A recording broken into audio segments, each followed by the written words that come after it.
Welcome to Embassy Suites, guys. Alright, third floor lang tayo. Alright, maganda lang, 8 o'clock pa lang dito ng umaga. So dapat yung mga check-in, di ba, mga nasa 3 PM. Pero 8 o'clock pa lang pwede na mag-check-in, pwede na rin breakfast. Ibig sabihin, imbis na one night lang, then one breakfast, magiging one night with 2 breakfast.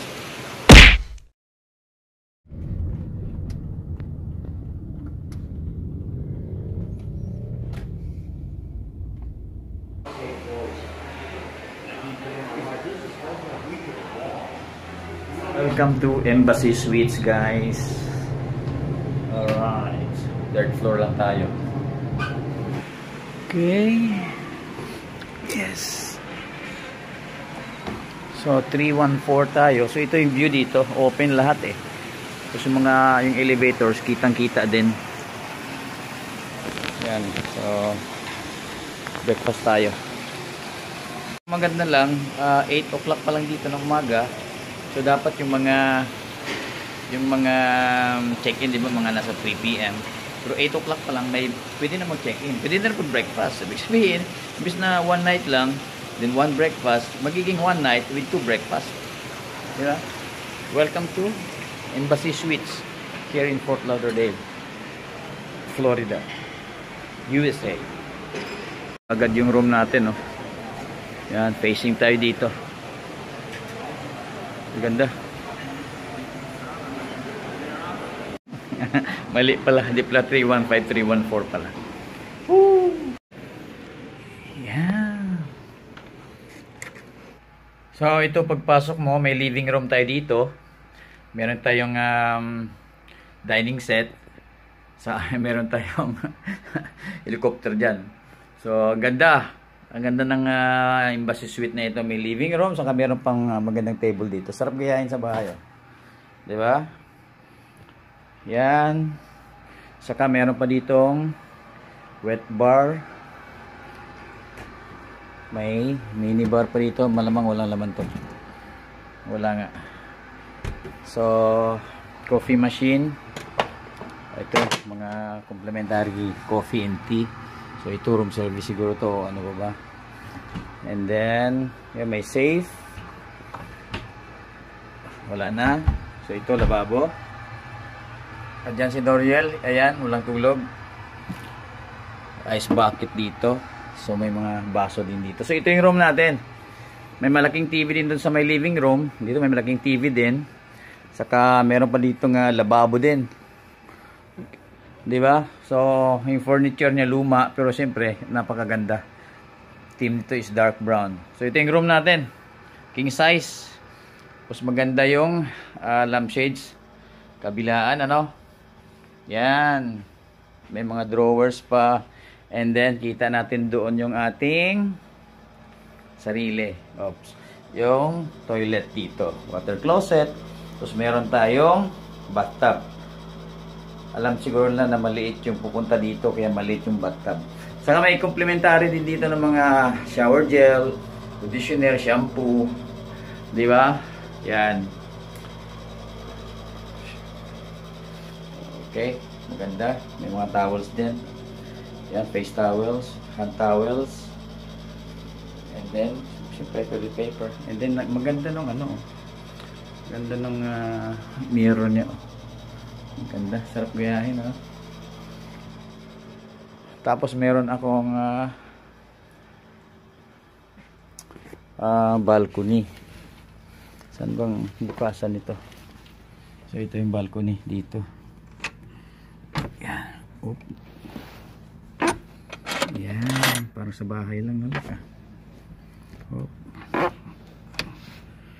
Yan. Ganda ng aking view, ha. Garahe. O di bali, at least may balcony. Lamig na. Malamig na dito sa Florida, guys. So ito yung room natin ng 24 hours. One day tayo dito, libre breakfast natin. Kasama na. So kala ko yun yung aking room kanina. 215, 314 pala. So mag breakfast tayo dito.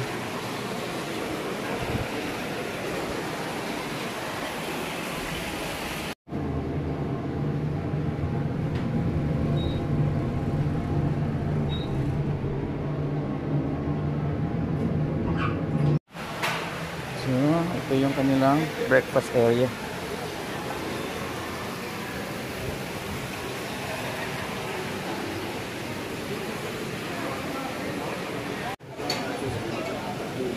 So, ito yung breakfast natin, omelette. Lahat na ng sangkap. Sliced potatoes, bread, saging, bacon, orange juice, coffee na unlimited. So, ito yung view natin. Oh. Yan. Yan. Doon yung room ko. Doon. Alright. Yan. Ang maganda lang, kahit umaga ka na mag-check-in, may available sila na room, pwede ka na rin mag-breakfast. Sabihin, dalawa yung breakfast ko. Mamaya, ngayon, saka bukas ng umaga. Diba? Alright, so ang ganda. Ano to, Hilton din ito eh. Embassy Suites ito sa may Fort Lauderdale. By Hilton. So nakita nyo naman yung room ko kanina, may living room pa. Diba? Kompleto. Alright, so pahinga lang kain tayo, pahinga tayo konti after, then magtrabaho. So, tapos na tayo mag-breakfast. Balik tayo sa room at magpahinga. So, tingnan nyo yung view dito, guys. Ang ganda, di ba?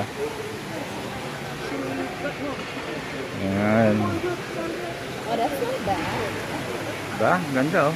May bridge pa dito, oh. May waterfalls pa. Hindi kayo maligo dito. Yun. Punta tayo dito sa cave. Pwede rin pala kahit dito ang dinner mamaya. Maganda rin ambiance dito eh. Yan. Ganda. May baon pang saging, oh, kakape. So, yeah, balik tayo sa room. Mag-charge ng cellphone, saka ng laptop, then magtrabaho mamaya pa after ng pahinga. Siguro sa lunch, lalabas lang ako kasi may mga restaurant sa labas eh. May Burger King ako nakita, Taco Bell. So, yeah. Tapos, puntahan natin yung swimming pool nila. Gagala tayo mamaya after natin makapag-charge. So yung nagustuhan ko dito yung elevator nila eh. Yung kita-kita mo yung view sa labas.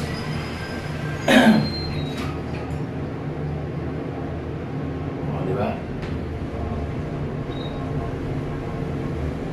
Yeah.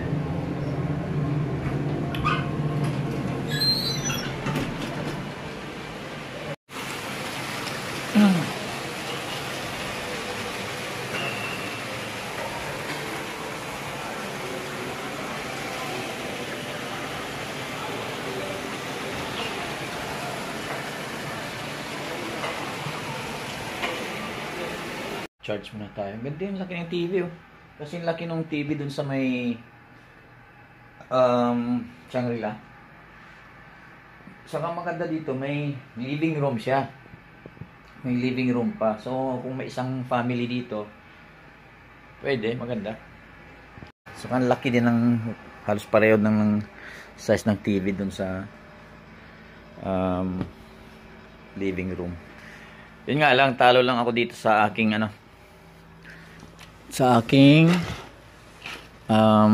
balcony. Yan, kasi hindi siya facing dun sa may plaza. Ano ba tawag nun? Garden. Yan. So, laki ng cabinet oh. Siyempre, normal.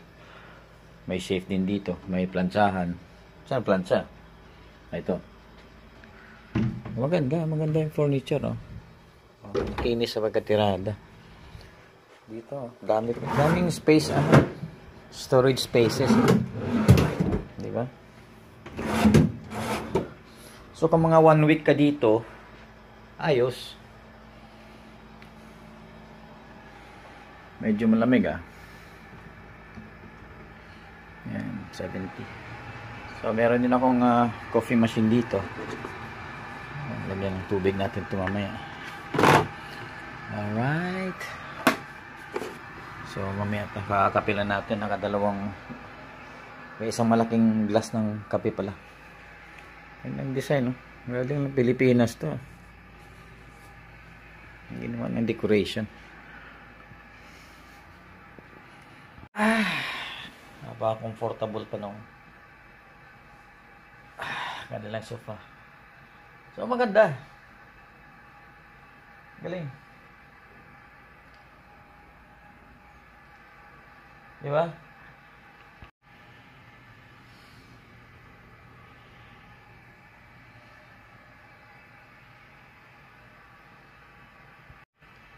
So, yung rate natin dito is $237.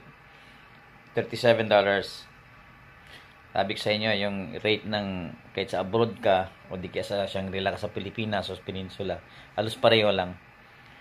So, maganda lang kasi pakinggan pag nasa Pilipinas ka, nasa Shangri-La ka, sa Peninsula ka, sa Holiday Inn ka. Saka parang napakamahal kasi peso yung rate mo doon. Pero pareho lang naman pala pag nasa abroad. I mean, pag nasa US, Europe, o kahit saan pa. Ang pinakamahal na hotel na pinag-check-inan ko doon sa may Tahiti, sa may Papete. Grabe yun, $450 yun. Almost $500 yun isang gabi. Ubus yung allowance ko na $3,000 a month doon. Kung mga 1 week ka doon, ako po. O 10 days, naku, ubus. Alright. Napakan ko pa yung aking salamin. Ooh, no good.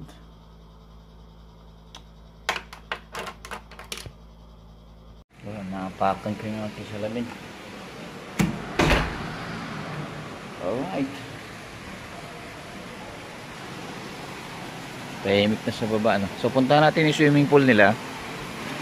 Hanapin muna natin kung saan.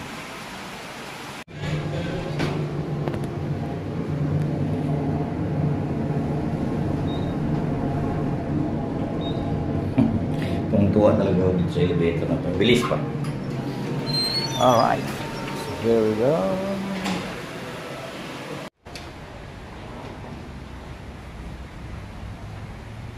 So nandito yung kanilang swimming pool. Hindi naman pala malamig. Kala ko malamig. So may koi fish sila din dito. Oh, di ba? Saka may outdoor dining din. O pwede palang kumain din dito. So dito na tayo kakain mamaya.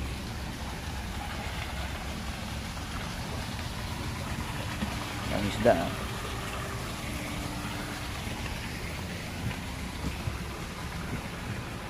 Ayan. Garahe na to. Parking.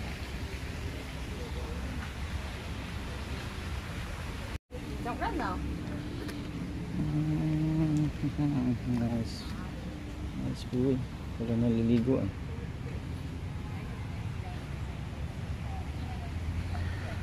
So ito yung hotel sa labas. Sila sa ground level na yung kanilang pool. Ayan.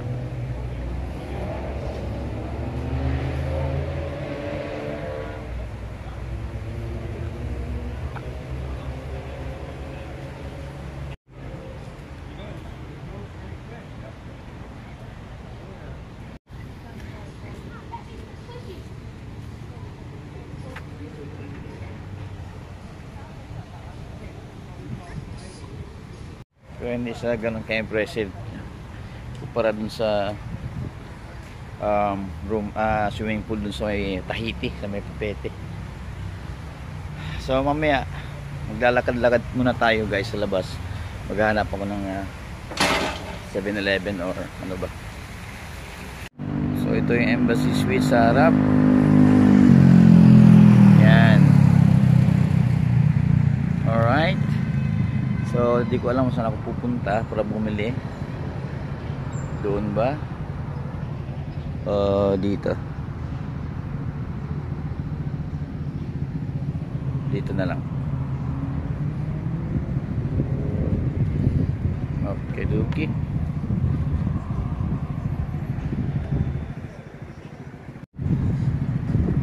Napakan ko pa yung aking phone. Wala sa ayos.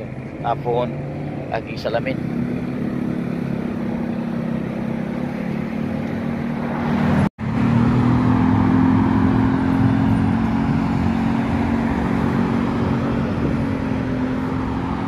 Bumili ng sweater doon, kaso naisip ko papunta din pala kami ng Caribbean, so may init na, hindi ko rin maganda sa akin yung $40. Scan to Viper, karamihan dito Tesla yun, so dito pala to, tama yung lugar na pinuntahan natin. Woo!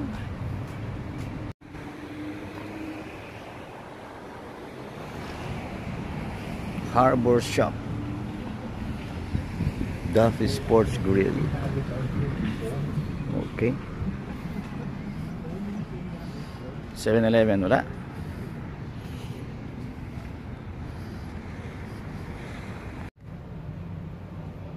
Fitness. Daming shops. Ganda sa Nissan.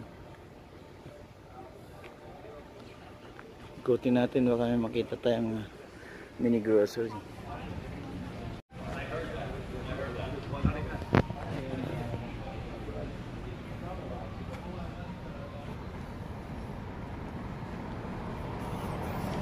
Toyota Tacoma,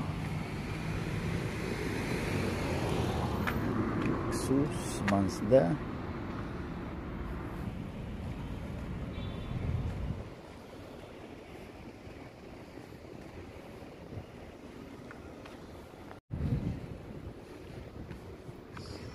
Pangula dito, puro to ano eh, kainan lang eh.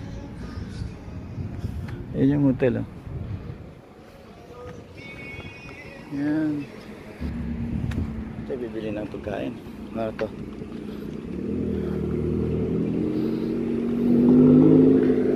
McLaren.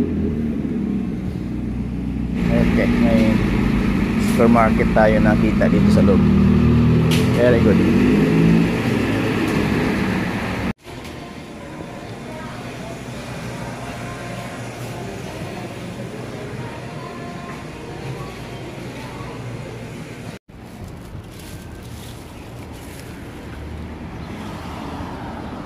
Bumili tayo ng Coke Zero na malaki, dalawang Fiji water, wala silang regular na tubig eh, kaya Fiji yung kinuha natin. Then Doritos saka croissant. Merindahin natin na magtatrabaho, work tayo mamaya eh.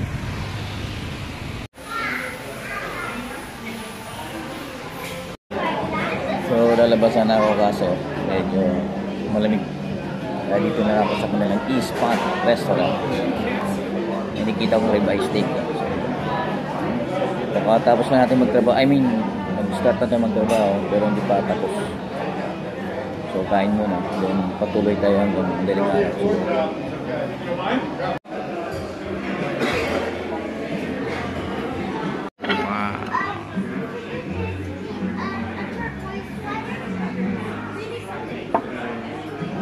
Malaking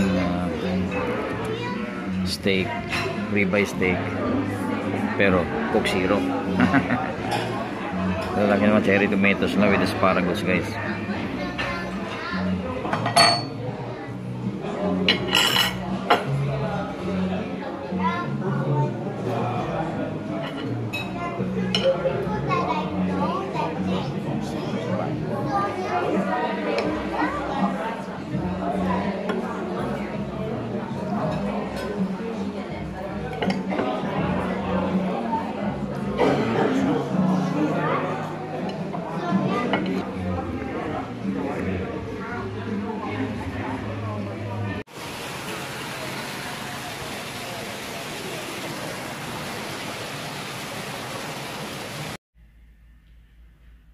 So it's 9:40 ng gabi. So dami pa din natin ginagawang trabaho dito, catching up kasi nga ilang araw akong nag-travel and then nasa Pilipinas tayo, maraming ginagawa sa ospital, kung ano pa. So yeah, trabaho tayo, and then sa ngayon mag-update ako ng mga update ako ng mga emails, basa emails. So magkakape tayo. Alright. Okay. Alright, so bumili tayo ng Coke kanina, Coke Zero, saka tubig, kasi nga daming gagawin. Naghahabol ako ng mga trabaho. So kape, then Coke, then Doritos. Yun lang yung ano natin ngayong gabi habang madaling araw siguro. Dahil bukas mag-join ako sa barko, pero hindi yung barko ng Seabourn, barko ng Princess Cruise Line. So yeah, so ready to go na. I mean, magbe-breakfast muna tayo, tapos masyado pa maaga, alas 7 pa rin dito, kaya pahinga muna tayo konti at yung breakfast. Maybe magtatrabaho muna tayo, open pa na tayo ng ating laptop.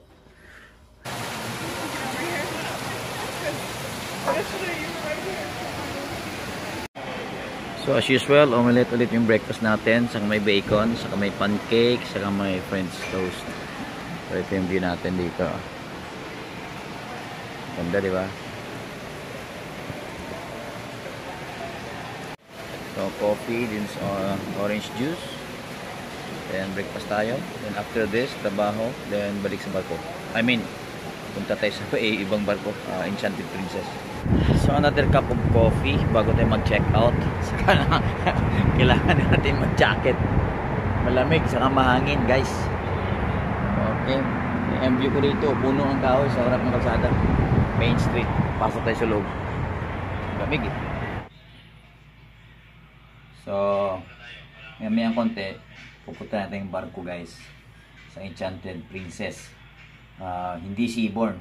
So first time ko mag-join sa ibang sister brand namin, kasi mag-observe ako doon ng project namin. Then i-apply ko yon sa Seabourn mismo next month or last week of this month, in January. Tapos siyempre nakita nyo naman yung sila, kita na sa hotel, di ba? So na-i-compare natin yung mga hotels na pinupuntahan natin, yung pinagstayan natin. So dito ang binayaran ko dito sa isang gabi is $237 US dollars. So pareho lang din halos nung sa Shangri-La sa Makati. Pareho lang din na halos ng rate. So yeah. Pero compared, ito magandang kwarto dito kasi nga meron siyang living room. Meron siyang living room. Tapos pwede kang, ito may wet bar dito. Saka maganda yung room, may bathtub pa. So sa Shangri-La naman, ano lang kasi, pagpasok mo, CR, and then bed, and then may maliit na sofa. Pero unlike dito na may sarili talaga siyang living room. So maganda ito. Pero maganda yung sa Shangri-La kasi nga ang ganda ng hotel kasi din. Ang ganda rin ng design ng hotel. Pagpasok mo pa lang, ang ganda na yung lobby. Dito okay din. Kita nyo naman na pagpasok mo,